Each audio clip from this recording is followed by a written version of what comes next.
வணக்கம் நண்பர்களே. இந்தியாவில் இளைஞர்களுக்கு வேலை கிடைக்கிறது, ஆனால் போதிய ஊதியம் கிடைப்பதில்லை. இது ஒரு பிரச்சனையாகவே, சமூக பிரச்சனையாகவே மாறிக்கொண்டிருப்பதாக ஆய்வு தகவல்கள் நமக்கு உணர்த்துகின்றன. அதை பற்றிய ஒரு சிறிய அலசல் தான் இந்த பதிவு. என்ன சம்பளம், அவர்களுடைய படிப்புக்கு தகுந்த சம்பளம் கிடைக்கிறதா, ஊதியம் பெறுகிறார்களா, அந்த ஊதியத்தையும் அவர்கள் எவ்வாறு செலவிடுகிறார்கள், அதில் எத்தனை சதவீதம் அவர்களுடைய குடும்பத்துக்கு பயன்படுகிறது, இதர செலவுகளுக்கு என்ன செய்கிறார்கள், படித்த இளைஞர்கள் இன்றைக்கு ஒரு தொழில் புரிவோருக்கு, பன்னாட்டு கம்பெனிகளுக்கு என்னென்ன திறமையுள்ள இளைஞர்கள் தேவையோ அத்தனையும் அறிந்திருக்கும் இளைஞர்களுக்குத்தான் இந்த நிலைமை. இந்த நிலைமை மாற என்ன செய்ய வேண்டும்? இது ஒரு ஆய்வு பார்வை. இதை பற்றி ஒரு சிறிய அலசல். இது வரைக்கும் இந்த சேனல் சப்ஸ்கிரைப் பண்ணாதவங்க சப்ஸ்கிரைப் பண்ணிக்கோங்க, நோட்டிஃபிகேஷன் பெல் பதிவு பண்ணுங்கள். அப்போ தான் உங்களுக்கு என்னுடைய பதிவுகள் வந்து சேரும். சரி, இப்போ இந்த புள்ளி விவரங்களையும் இதை பற்றி ஒரு சிறிய அலசல் பதிவையும் பார்ப்போம். கடினமாக உழைக்க வேண்டும், இளைஞர்கள் கடினமாக உழைக்க வேண்டும் அப்படின்னு அரசியல் தலைவர்கள் தொடங்கி கார்ப்பரேட் முதலாளிகள் வரை அட்வைஸ் பண்ணுறாங்க. பல மணி நேரம் வேலை பார்க்க வேண்டும் அப்படின்னு இன்ஃபோசிஸ், நாராயணமூர்த்தி போன்ற மிகப்பெரிய பன்னாட்டு நிறுவனங்களை நடத்தி கொண்டிருக்கக்கூடிய நிறுவனத்தின் தலைவர்கள் கூட இது போன்ற ஒரு புத்திமதிகளை சொல்கிறாங்க. ஆனால் எவ்வளவு கடினமாக உழைத்து எத்தனை மணி நேரம் வேலை பார்த்தாலும் அவர்களுடைய அடிப்படை தேவைகளை நிறைவேற்றி கொள்ளும் அளவுக்கு கூட இந்தியாவில் சம்பளம் கிடைக்காது என்பதுதான் யதார்த்தம். சரி, இதில் இந்த 2K கிட்ஸ்ன்னு சொல்கிறாங்க இல்லையா, 2000க்கு அப்புறம் பிறந்தவங்க பலரும் தங்கள் பிரச்சனைகளை வெளிப்படையாக சொல்லி புலம்பும் ஒரு சமூக வலைதளம் ரெடிட். எல்லாத்துக்கும் தெரிஞ்சிருக்கும் ரெடிட். சமீபத்தில் அடையாளத்தை காட்டிக்கொள்ள விரும்பாத ஒரு இளைஞர் இதில் ஒரு எழுதிய ஒரு பதிவு தான் பெரும் விவாத பொருளாக மாறியிருக்கு. என்ன, வேலையில் இவருக்கு ஒரு 3 ஆண்டு அனுபவம் இருக்கிறது, 3 வருடம் அனுபவம். பிகாம் முடிச்சிருக்காரு. ஏஐ, இன்றைக்கு இருக்கக்கூடிய நவீன தொழில்நுட்பமான ஏஐ தொழில்நுட்பம் அவருக்கு தெரியும்.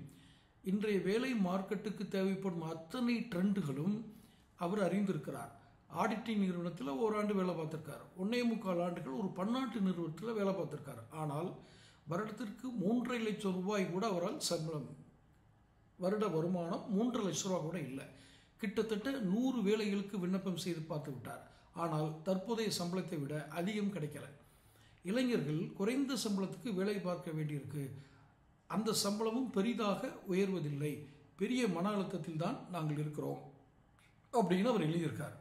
இது போன்ற விரக்தியில் இருக்கும் பல இளைஞர்களும் அந்த பதிவுக்கு கீழே வந்து தங்கள் மன உளைச்சலை கொட்டி தீர்த்திருக்காங்க. இந்தியாவில் கார்ப்பரேட் நிறுவனங்கள் தங்கள் பணியாளர்களின் உழைப்பை உறிஞ்சுகின்றன. மாதம் 20,000 சம்பளத்தில் ஒரு வேலை கிடைப்பதே பெரிய விஷயம், கடினமாக இருக்கிறது. லட்சங்களை கொட்டி மதிப்பான கல்லூரியில் படிச்சுக்கிட்டு பல நிறுவனங்கள் அந்த படிப்பை பல நிறுவனங்கள் அந்த டிகிரி மதிக்கிறதே இல்லை, அந்த படிப்பை மதிக்கிறது இல்லை.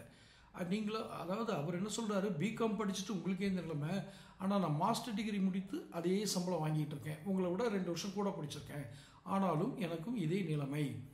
உலகிலேயே இளைஞர்கள் அதிகமாக வசிக்கும் நாடு இந்தியா. ஒரு human resources, youth human resource அதிகமாக இருக்கிற நாடு இந்தியா. இத்தனை கோடி இளைஞர்கள் இருக்கும்போது அவர்களுக்கான வேலை வாய்ப்புகள் உருவாக்கப்பட வேண்டும். அப்படியும் வேலை வாய்ப்பு உருவானாலும் அந்த ஊதியம், சரியான ஊதியம் கிடைக்க வேண்டும். உலகின் பெரிய பொருளாதார நாடுகளில் மிக வேகமாக வளர்ச்சி கண்டு வரும் நாடு இந்தியா தான் அப்படின்னு சொல்கிறாங்க. பல துறைகளில் புதிய நிறுவனங்கள் உருவாகி கொண்டிருக்கின்றன அப்படிங்கிறதுல அது வருது. நம்மளுடைய முதல்வர், பிரதமர் எல்லாம் வெளிநாடுகளில் போய் முதலீடுகளை ஈட்டு வருவதாக சொல்கிறார்கள். எந்த அளவுக்கு உண்மை என்பது நமக்கு தெரியாது. இந்தியாவில் வேலைவாய்ப்பு போதுமான அளவில் இல்லை என்பது தான் முக்கியமான பிரச்சனை. இப்போ அந்த வேலைவாய்ப்பு இல்லை, சரியான சம்பளம் கிடைக்கல அப்படிங்கிறதான் இந்த இளைஞர் சொல்லும் இன்னொரு பிரச்சனை. வேலை வாய்ப்பு கம்மி, அதை விட வேலை கிடைச்சாலும் சம்பளம் குறைவாக இருக்குது. இது சமூகத்தின் இந்த இளைஞர்களுடைய மனப்போக்கை எப்படி மாற்றும் என்றால், இவர்கள் அந்த சட்டத்துக்கு புறம்பான வேலைகளை செய்வதற்கு துணிந்தவர்களாக மாறிவிடுவதற்கு வாய்ப்பு அதிகம். சட்டத்துக்கு புறம், அதனால் படித்தவங்க சரியாக சம்பளம் கிடைக்கலன்னா சட்டத்துக்கு புறமான வேலை செஞ்சுருவாங்க, சட்டத்துக்கு விரோதமான வேலை செஞ்சுருவாங்கன்னு நீங்கள் சொல்ல வரீங்களா அப்படின்னு கேட்டால் அப்படி இல்லை.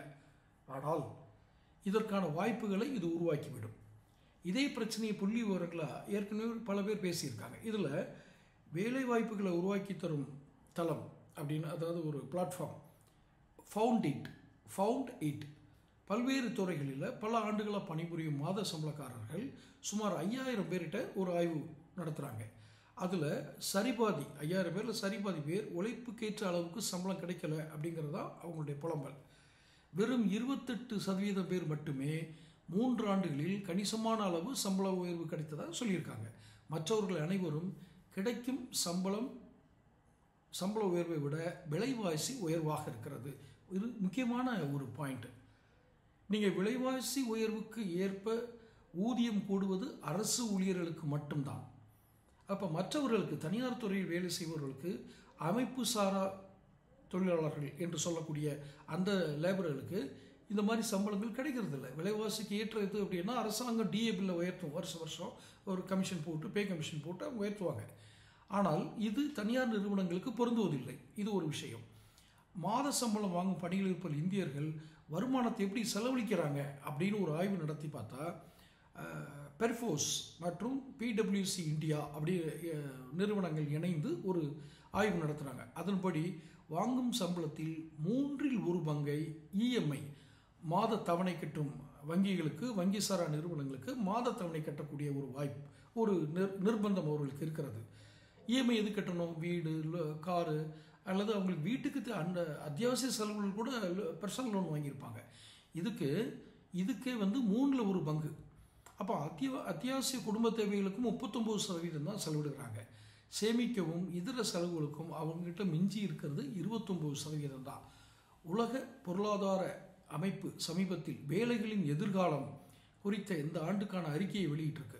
அப்போ அதன்படி G20 கூட்டமைப்பு எந்தெந்த நாடுகள் இருக்குன்னு உங்களுக்கு தெரியும். G20 இந்த நாடுகளில் இந்தியாவில் தான், G20 இந்தியாவில் தான் வேலைவாய்ப்பு குறித்த கவலை அதிகமாக இருக்கிறது. தங்கள் வேலை பாதுகாப்பானதாக இல்லை, அதை எந்த நேரத்திலும் இழந்துவிடும் ஆபத்து இருக்கிறது அப்படிங்கிற சூழலில் 74% மாத சம்பளக்காரர்கள் வேலை செய்கிறார்கள், இந்தியாவில் இருக்கிறார்கள்.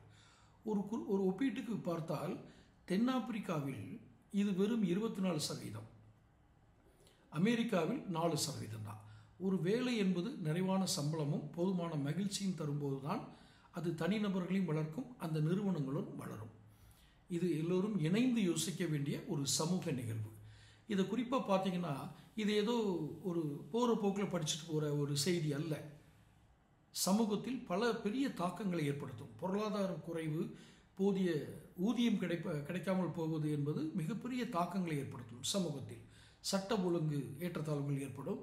இதனுடைய துணை விளைவுகள், இந்த சைடு எஃபெக்ட்ஸ் என்று சொல்லுவாங்க இல்லையா, இதை சார்ந்து ஏற்படக்கூடிய விளைவுகள் மிக அதிகமாக இருக்கும். இது பொருளாதாரத்தையும் பாதிக்கும். ஒருவர் சேமிக்க முடியவில்லை என்றால் வங்கி பொருளாதாரம் பாதிக்கும். வாங்கும் திறனை இழக்கிறார் என்றால் சந்தை பொருளாதாரம் பாதிக்கும். இப்படி வேலை கிடைத்தும் ஊதியம் சரியாக கிடைக்காத அந்த படித்த இளைஞர்களுக்கு அவர்களை குறித்து நாம் யோசிக்க வேண்டிய, எல்லோரும் இணைந்து யோசிக்க வேண்டிய ஒரு விஷயம். எல்லோரும் என்றால் நிறுவனங்களும் வேலை பணியில் இருப்பவர்களும். தொடர்ந்து சேனல் பாருங்கள், சப்ஸ்கிரைப் பண்ணுங்கள், நோட்டிஃபிகேஷன் பெல் பதிவு பண்ணுங்கள். அப்போ தான் என்னுடைய வீடியோக்கள் உங்களுக்கு பதிவுகள் வந்து சேரும். தொடர்ந்து பேசுவோம். நன்றி.